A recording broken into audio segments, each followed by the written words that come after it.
દરબાર news ચેનલમાં આપ સૌનું હાર્દિક સ્વાગત છે. આપ સૌ જાણો છો કે અત્યારે રાજપૂત સમાજના તેજસ્વી તારલાઓના ઇન્ટરવ્યૂ ચાલી રહ્યા છે. તો મારી બાજુમાં જે દીકરી બેઠી છે એનું નામ છે મૈત્રી ધર્મેન્દ્રસિંહ સોલંકી, જેના ધોરણ 8ની અંદર 75.75% આવેલા છે મતલબ, અને બારડોલીની ખૂબ જાણીતી સેન્સેરિટી સ્કૂલમાં ઇંગ્લિશ મીડિયમમાં અભ્યાસ કરે છે. તો મૈત્રી, પહેલાં તો ખૂબ ખૂબ અભિનંદન, કોંગ્રેચ્યુલેશન, અને ખૂબ સારા પર્સન્ટેજ છે. હવે પહેલો સવાલ કે તારો ટાર્ગેટ કેટલાનો હતો?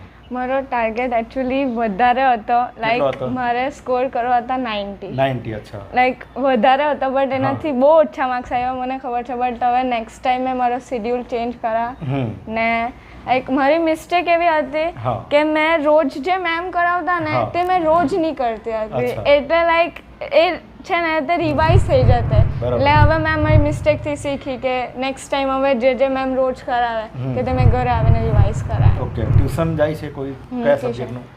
મેં મોસ્ટ બધા સબ્જેક્ટ છે. અને સ્કૂલનો ટાઈમિંગ કયો હતો? સ્કૂલનો ટાઈમિંગ 9:30 to 3:30. અચ્છા, અને પછી બપોર પછીનું શેડ્યુલ તારું? પછી તો મેં આવીને લાઈક ફ્રેશ થઈને મેં હોમવર્ક સ્કૂલનું કર્યું, ટ્યુશન જવાનું, ને મેં ટ્યુશનથી 8 વાગ્યા. અચ્છા, એટલે પછી થોડુંક વાંચવાનું, એટલે મેં સવારના ઉઠીને વાંચ્યું. કેટલા વાગે ઉઠે? મેં જ્યારે એક્ઝામ હોય ત્યારે એટલીસ્ટ 3 કે 4 વાગે સવારના મેં ઉઠી જાઉં. દરરોજ ડેલી? એટલે ડેલી નહીં, લાઈક જ્યારે એક્ઝામ હોય ને ત્યારે, બાકી એમ 7 વાગે. નોર્મલી 7 વાગે ઉઠે, બરાબર ને? ઓકે. અચ્છા, હવે સૌથી હાઈએસ્ટ માર્ક કયા સબ્જેક્ટમાં છે? મારા સાયન્સમાં. સાયન્સમાં કેટલા છે? 76, 80 આઉટ ઓફ 76. અચ્છા, અને સૌથી ઓછા? સૌથી ઓછા મેથ્સ ને ગુજરાતી. કેટલા છે? 42. 42 બહુ ઓછા છે. સબ્જેક્ટ નથી ફાવતો કે અઘરું પેપર હતું? એટલે સબ્જેક્ટ મને નહીં ફાવતું, મેથ્સ ને ગુજરાતી એમ એટલું બધું. મેથ્સ તો ચાલો લેંગ્વેજ, અરે સ્કોરિંગ સબ્જેક્ટ છે એટલે ઘણાને ફાવે, નહીં પણ ફાવે. અને ગુજરાતી પણ લેંગ્વેજનો વિષય છે. હા, લાઈક લખતા જોડણીમાં વધારે એમાં અચ્છા, અક્ષર કેવા છે? સારા છે તારા અક્ષર? હવે એ તો મને તો સારા જ લાગે, પણ બીજાને. અચ્છા, હવે ભણવા સિવાય તારી હોબી શું, બીજી શું કરો? મને ડાન્સનો બહુ શોખ છે. મેં લિટરલી મેં ઘરે બી હોઉં ને રૂમમાં તો મેં મિરરને જોઈને એના પર ડાન્સ કરવા લાગુ, ને બહુ બધી વાર લોકો ડોર ખોલીને જોઈ કે શું કરે, મેં ડાન્સ કરું. અચ્છા, તો ડાન્સમાં મતલબ કયું ફોર્મ ગમે ડાન્સમાં? લાઈક મને વધારે ફિલ્મી ડાન્સ. અચ્છા, પણ એ પણ એક હોબી છે અને બહુ સારી વસ્તુ છે. અચ્છા, સ્કૂલમાં કોઈ કોમ્પિટિશનમાં ભાગ લીધો છે? બહુ બધી, like decoration competition, speech competition. કોઈ સ્કૂલમાંથી કંઈક ઇનામ જીતી હોય, કંઈક સર્ટિફિકેટ મળ્યું હોય? હા, મેં અત્યારે સ્પોર્ટ્સમાં રેસલિંગમાં. રેસલિંગમાં? બહુ પતલી છે, રેસલિંગ કરે કે? બટ સેમ વેટ હોય, એટલે રેસલિંગમાં મારા એ ને હોકીમાં, સ્પોર્ટ્સમાં. ઓકે, હવે કેરિયરમાં શું આગળ, કયું પ્લાનિંગ છે, શું બનાવવાનું છે? એકચ્યુઅલી મારે બધાનું એવું છે કે ડૉક્ટર બને, બટ ડૉક્ટર મારે નથી બનવું. એકચ્યુઅલી મારે નર્સિંગનો કોર્સ કરવો છે. એ બી મેડિકલ લાઈન જ છે? હા, લાઈક મેડિકલ લાઈન જ છે, બટ એ લોકોએ ડૉક્ટર, પણ મારે નર્સિંગનો કોર્સ કરવો છે. લાઈક મારે યુએસમાં સેટલ થવું છે ને ત્યાં નર્સિંગનો સ્કોપ હાઈ છે એટલે. હા, બરાબર છે. ઓકે, હવે બાપુ તમને એક સવાલ પૂછું કે તમારી દીકરીના ખૂબ સારા પર્સન્ટેજ છે અને આગળ કેરિયરની વાત કરી તો નર્સિંગમાં યુએસએ જવાની વાત કરે છે. તમારું શું પ્લાનિંગ છે? એ તો એણે જે કરવું હોય તેને બધી જ છૂટ છે સર, આપણે તો. બરાબર ને? અચ્છા, તમારા ફેમિલીમાં કોઈ હમણાં બહાર વિદેશમાં છે કોઈ? હા, લાઈક બહુ બધા છે. મારી સગી ફોઈની છોકરી, એ બી એ યુકે છે, બટ મારે અલગ જગ્યા પર સેટલ થવું. બરાબર છે. ઓકે.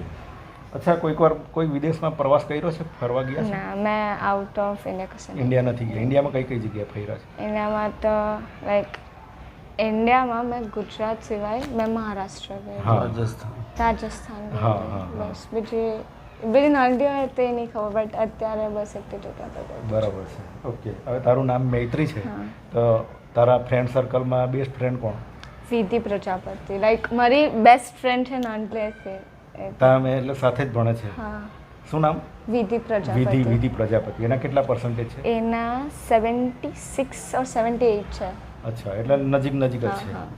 એટલે અમે એટલા માટે પ્રશ્ન પૂછ્યો કે આપણું ફ્રેન્ડ સર્કલ બહુ સારું હોય ને તો આપણે પણ એને જોઈને પણ પ્રગતિ થાય. આવું થયું છે મારી હાથે કે મારા ફ્રેન્ડ્સના લાઈક વધારે માર્ક્સ આવે તો મને બી થાય કે મેં બી એ લોકો જેટલા સ્કોર કરું એવું નહીં થાય કે આ લોકોના આટલા માર્ક્સ કેમ આવ્યા, બટ એ લોકોના લેવલ પર આવવાનું એ થાય. એટલે હેલ્ધી કોમ્પિટિશન થાય. હા બરાબર ને? ઓકે, હવે તમારા ક્લાસની અંદર એટલે તમારી સ્કૂલમાં બેસ્ટ ટીચર કોણ? Best teacher Sangeeta ma'am, like સાયન્સના ટીચર teacher છે. ને બીજી એવું નહીં ભણવાની જ બાબત પર પણ બધી બાબત પર કંઈ બી ક્વેશ્ચન હોય, લાઈક ઘરની સિચ્યુએશન હોય કે કંઈ બી એમને પૂછે ને તો એકદમ શાંતિથી સમજાવે, લાઈક બીજી મમ્મી હોય ને એવી રીતે જ સમજાવે. ઓકે, અને હમણાં ટ્યુશન જાય છે તે ટ્યુશનના ટીચર કેવા છે? ટ્યુશનના ટીચર બહુ મસ્ત છે. એમાંથી સૌથી બેસ્ટ મોનિકા મેમ. મને બધા સાયન્સના ટીચર ગમતા છે. ઓકે, ચાલો, સપનું જોવા બદલ તો પહેલાં અભિનંદન, કારણ કે વિદેશ જવું એ પણ એક સપનું જ કહેવાય. બરાબર, અને વિદેશમાં કેરિયર બનાવવું, સેટલ થવું, પણ હવે એના માટેના રસ્તાઓ થોડાક અઘરા આવશે હવેથી. બરાબર, થોડી મહેનત વધારે કરવી પડશે, તો એના માટેની તૈયારી છે ને? અચ્છા, હવે તું ઇંગ્લિશ મીડિયમમાં ભણે છે, બરાબર ને? તો એક સ્પેશિયલ સવાલ કે ઇંગ્લિશ મીડિયમ ને ગુજરાતી મીડિયમ બેમાં શું ફરક છે તારી દ્રષ્ટિએ? મારે શું લાગે તને, કયું ઇમ્પોર્ટન્ટ છે મતલબ એમ? ગુજરાતી મીડિયમના છોકરાઓને કેવું કે ગુજરાતી એ લોકોને એકદમ પરફેક્ટ રીતે આવડે, લાઈક એ લોકોને આવડી, પણ ઇંગ્લિશ મીડિયમમાં કેવું ગુજરાતી એટલું હરખું નહીં આવે, બટ ઇંગ્લિશ બી એ લોકોને એટલું બધું પાવરફુલ નહીં જેટલું સમજે. લાઈક એ લાગે ઇંગ્લિશ મીડિયમમાં બટ એટલું પાવરફુલ બી ઇંગ્લિશ નહીં બોલાય એમ. બરાબર છે, એવું છે. મને એમાં ગુજરાતી મીડિયમ સારું લાગે કે ગુજરાતી મીડિયમને કમસે કમ એક લેંગ્વેજ તો એકદમ પ્રોપરલી આવડતી છે એમ. બરાબર છે. અચ્છા, ઇંગ્લિશ બહાર જવા માટે તો બરાબર છે કે જરૂરી છે, બરાબર, એક લેંગ્વેજ તરીકે જાણવું શીખવું પણ બહુ જરૂરી છે. હવે તો બધું મોટાભાગનું કોમ્યુનિકેશનથી માંડીને બધા હાયર એજ્યુકેશનના જે કોર્સ છે બધા તે ઇંગ્લિશમાં જ આવે હવે. બરાબર, ઇંગ્લિશ કમ્પલસરી છે, જરૂર છે, પણ માતૃભાષાનું પણ બહુ ઇમ્પોર્ટન્ટ છે. બરાબર. અચ્છા, હવે બીજો એક સવાલ કે આ બધામાં આમાં B1 ગ્રેડ આવેલો છે, બરાબર ને? એક સબ્જેક્ટમાં A1 ગ્રેડ છે અને એકમાં A2 છે.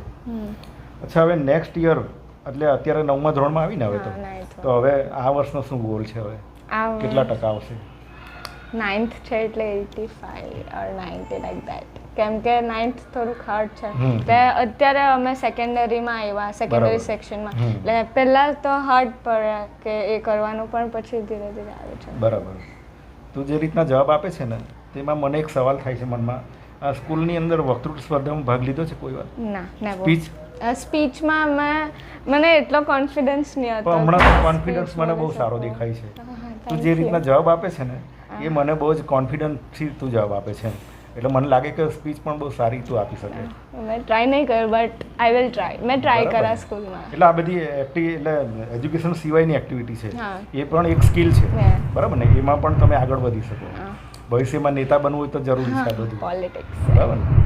ઓકે, કોંગ્રેચ્યુલેશન ફરીથી. થેન્ક યુ અને બહુ સારી, તારું કોન્ફિડન્સ લેવલ મને બહુ ગમ્યું. Thank you. અને ખૂબ પ્રગતિ કરે, ખૂબ આગળ વધે, મમ્મી પપ્પાનું નામ રોશન કરે, બરાબર, દાદા દાદીનું પણ નામ રોશન કરે, એવી શુભેચ્છા તને. Thank you. અને આપણા સમાજની દીકરીઓને કંઈ મેસેજ આપવા માંગે છે?